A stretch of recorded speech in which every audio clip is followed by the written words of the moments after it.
Solapur railway स्थानकावर वैद्यकीय सुविधांचा अभाव, गंभीर रुग्णांना स्ट्रेचरसाठी करावी लागते धावपळ।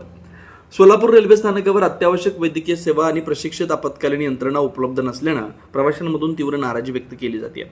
गंभीर रुग्णांच्या वाहतुकीसाठी आवश्यक असलेली सुविधा नसल्याचं एका ताज्या घटनेतून समोर आलंय। अशोक चौक परिसरातील 8 महिन्यांच्या गर्भवती महिलेच्या गर्भाशयातील पिशवीत कर्करोगाचं निदान झाल्यानंतर पुढील उपचारासाठी मुंबईतील एका नामांकित रुग्णालयात त्यांना तातडीनं बोलावण्यात आलं होतं।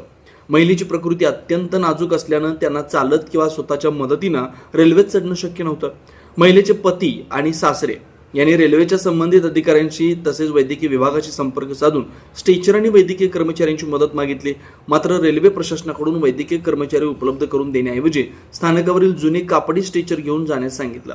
एवढंच नव्हे तर रुग्णाला रेल्वेत बसवल्यानंतर तेच स्ट्रेचर पुन्हा स्थानकावर आणून देण्याची अटी घालण्यात आल्याचा आरोप करण्यात आला। पश्चिम महाराष्ट्रातील आधुनिक आणि महत्त्वाचं रेल्वे स्थानक म्हणून सोलापूर रेल्वे स्थानकाची ओळख असताना अशा ठिकाणी गंभीर रुग्णांसाठी आवश्यक स्ट्रेचर, व्हीलचेअर, वैद्यकीय उपकरणं आणि प्रशिक्षित आपत्कालीन कर्मचारी उपलब्ध नसणं ही चिंताजनक बाब असल्याची प्रतिक्रिया नागरिकांच्यातून व्यक्त होते। रेल्वे ही सर्वसामान्यांची जीवनवाहिनी असल्यानं दररोज हजारो प्रवासी या स्थानकाचा वापर करतात। त्यामुळे प्लॅटफॉर्मवर कायमस्वरूपी आपत्कालीन वैद्यकीय सेवा, अत्याधुनिक स्ट्रेचर, व्हीलचेअर आणि प्रशिक्षित कर्मचारी उपलब्ध करून देणं ही काळाची गरज असल्याची मागणी होते। या संदर्भात सोलापूरच्या लोकसभा खासदार प्रणिती शिंदे आणि राज्यसभा खासदार डॉक्टर ज्योती वाघमारे यांनी रेल्वे मंत्रालयाकडे हा प्रश्न गांभीर्याने मांडावा अशी अपेक्षा व्यक्त केली जाते। राज्य सरकारच्या पातळीवर आमदार देवेंद्र कोटे, आमदार विजयकुमार देशमुख, आमदार सुभाष देशमुख यांनीही सोलापूर रेल्वे स्थानकावरील वैद्यकीय सुविधांच्या उभारणीसाठी पाठपुरावा करावा अशी मागणी नागरिकांच्याकडून करण्यात येते।